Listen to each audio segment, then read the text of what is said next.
वज़ीर आज़म शहबाज शरीफ का बाकू में COP29 क्लाइमेट एक्शन सरबराही इजलास से खिताब। कहा, मौसमियाती तब्दीली से निपटने के लिए अगर बर वक्त इक़दाम न किए गए तो आने वाले वक्त में बड़े नुकसान का सामना होगा। वज़ीर आज़म शहबाज शरीफ का बाकू में COP29 क्लाइमेट एक्शन सरबराही इजलास से खिताब। कहा, मौसमियाती तब्दीलियों के बायस पाकिस्तान को 2022 में तबाहकुन सैलाब का सामना करना पड़ा। पाकिस्तान में सैलाब के बायस लाखों लोग मुतासर हुए। स्कूलों, घरों, फसलों को शदीद नुकसान पहुँचा। नुकसान का तकरीबन $30 अरब था।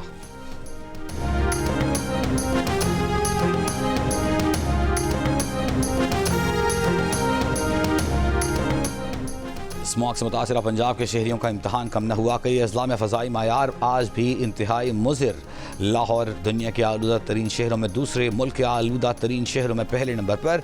धुंध के बायस लोधरा में मुसाफिर बस की वैन को टक्कर, एक तालिबा जाँ बहक, 4 तालिबात जख्मी। कमालिया में धुंध से बस और गाड़ी की टक्कर, हादसे में एक शख्स जाँ बहक। पंजाब हुकूमत का स्मॉग SOPs के तहत निजी इदारों को आधा स्टाफ ऑनलाइन शिफ्ट में ट्रांसफ़र करने का हुक्म। स्मॉग के बायस पंजाब के तालीमी इदारे बंद। मरी में एयर क्वालिटी बेहतर होने पर सरकारी निजी स्कूल्स, कॉलेजेस खोल दिए गए। स्मॉग की बदतरीन सूरत हाल से खिलाड़ी भी बीमार पड़ने लगे। कहते हैं स्मॉग ने हालत बुरी कर दी है। अब ट्रैक पर भागने के बजाय इंडोर ट्रेनिंग को ही तरजीह देना पड़ रही है।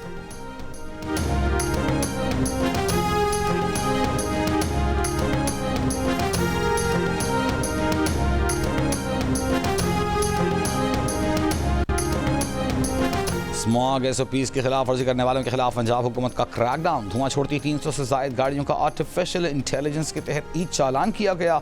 कूड़े को आग लगाने वालों के खिलाफ कार्रवाइयाँ। मार्केटें रात 8 बजे बंद करने और आउटडोर डाइनिंग पर पाबंदी की खिलाफ वर्जी पर लाहौर में फूड स्ट्रीट, शाहदरा, सदर और दीगर इलाकों में कार्रवाइयाँ। खिलाफ वर्जी करने वाले 3 अफराद के खिलाफ मुकदमात, 41 दुकानें सील। फैसलाबाद में फ़ज़ाई आलूदगी फैलाने पर स्मॉल इंडस्ट्रियल स्टेट में कार्रवाई। 2 साइजिंग फैक्ट्रियों के बॉयलर यूनिट्स गिरा दिए गए।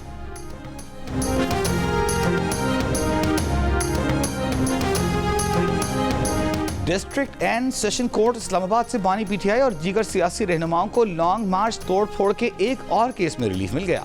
बानी PTI असद कैसर, सैफुल्लाह नियाजी, शेख रशीद, सदाकत अब्बासी, फैसल जावेद खान, अली नवाज केस से बरी कर दिए गए। जुडिशल मजिस्ट्रेट यासिर महमूद ने बरीयत की दरखास्तों पर महफूज फैसला सुना दिया। बानी PTI और दीगर ने के खिलाफ 20 अगस्त 2022 को थाना आपारा में मुकदमा दर्ज किया गया था। तहरीक इंसाफ के रहनुमा अली बुखारी ने इलेक्शन ट्राइब्यूनल की तब्दीली का फैसला सुप्रीम कोर्ट में चैलेंज कर दिया। इलेक्शन कमीशन का 10 जून का फैसला और इस्लामाबाद हाई कोर्ट के 19 सितंबर के फैसले को भी कल आदम करार देने की इस्तदा। दरखास्त में कहा गया है कि इलेक्शन कमीशन ने ट्राइब्यूनल की तब्दीली के लिए चीफ जस्टिस से मुशावरत नहीं की। इलेक्शन कमीशन ने मुस्लिम लीग नून के उम्मीदवारों की दरखास्त पर ट्राइब्यूनल को तब्दील कर दिया था।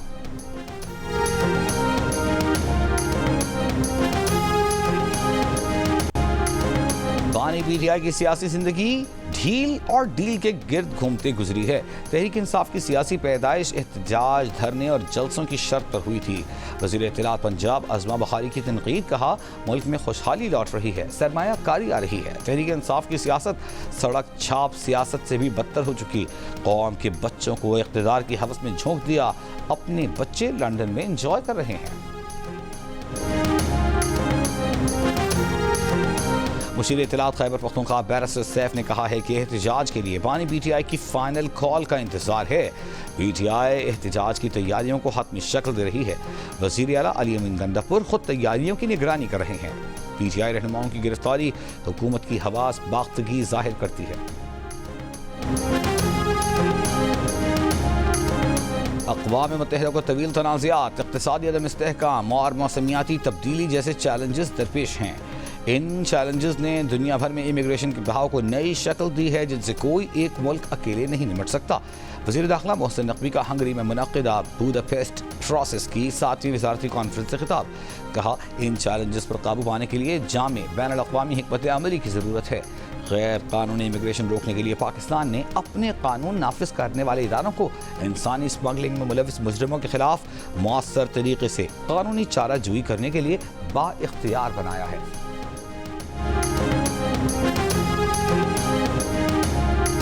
पाकिस्तान तहरीक इंसाफ के रहनुमा शेर अफजल खान मरवत का पार्टी में ग्रुप बंदी का इंकशाफ। GNU से गुफ्तगू में बताया कि पार्टी में मरकजी सतह पर ग्रुप्स बने हुए हैं जिनमें शामिल लोग घरों में बैठकर सिर्फ मरकजी क़यादत पर सोशल मीडिया के जरिए तनकीद करते रहते हैं।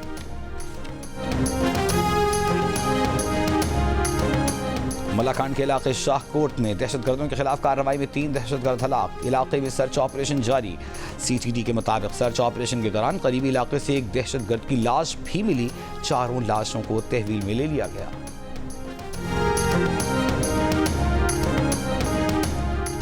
नौमंतखब अमरीकी सदर डोनाल्ड ट्रंप ने अपने दौरे सदारत में अहम ओहदों पर तैनातियों के लिए नामजदगियों का ऐलान कर दिया। अरबपति इलॉन मस्क भी शामिल। अमरीकी मीडिया के रिपोर्ट के मुताबिक इलॉन मस्क और उनके मुआविन विवेक रामस्वामी हुकूमती कारकर्दगी के नए महकमे की क़यादत करेंगे। फॉक्स न्यूज़ के मेज़बान और साबिक़ फ़ौजी एहलकार पीट हेग्सेट वज़ीर दिफ़ा होंगे। मशरिक़ी वस्ता के लिए ख़ुसूसी एलची के तौर पर real estate tycoon Steven Witkoff फ़राइज़ अंजाम देंगे। मगरबी किनारे के वजूद से इनकारी हमास से जंगबंदी के मुखालिफ इसराइल नवाज साबिक़ काबना माइक हुकबी इसराइल के लिए अमरीकी सफ़ीर होंगे। साबिक़ director national intelligence John Ratcliffe CIA के डायरेक्टर नामजद Lee Zeldin environment protection agency के सरबराह होंगे।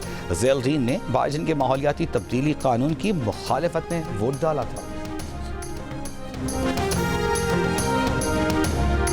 ईरानी हमले की सूरत में इसराइल। वज़ीर आज़म की ईरानी तेल तनसीबात पर हमले की धमकी।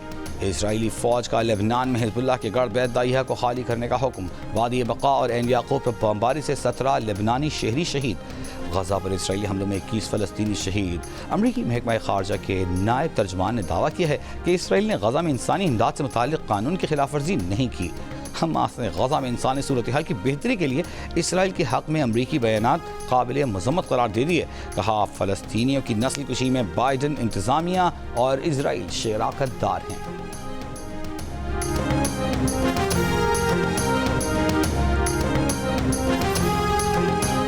पेंटागन के खुफिया दस्तावेज़ात लीक करने वाले एयर नेशनल गार्ड के एहलकार को 15 साल कैद।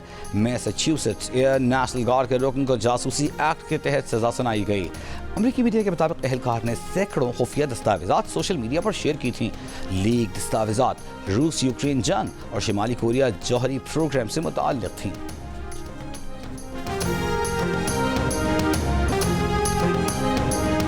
उस दौर में दरिया में वैन गिरने से लापता मजीद 13 अफराद की तलाश जारी। वैन में 27 अफराद सवार थे। अब तक 13 की लाशें निकाल ली गई।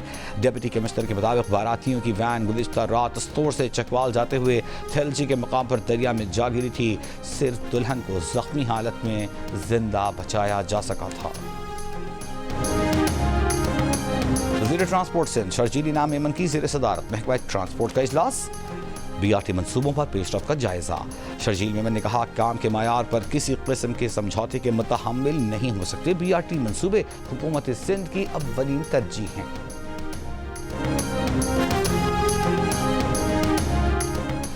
और पाकिस्तान ऑस्ट्रेलिया के दरमियान 3 T20 मैचेस की सीरीज का पहला मैच कल खेला जाएगा। सीरीज की तैयारियों के लिए टीम का ब्रिस्बेन में ट्रेनिंग सेशन। खिलाड़ियों ने बैटिंग, बॉलिंग और फील्डिंग की भरपूर प्रैक्टिस की। और बर्फबारी ने नारान की झील सैफुल मुलूक के हुस्न को 4 चांद लगा दिए। बर्फीले नज़ारों से लुत्फ उठाने सयाह जौक दर जौक नारान पहुंचने लगे।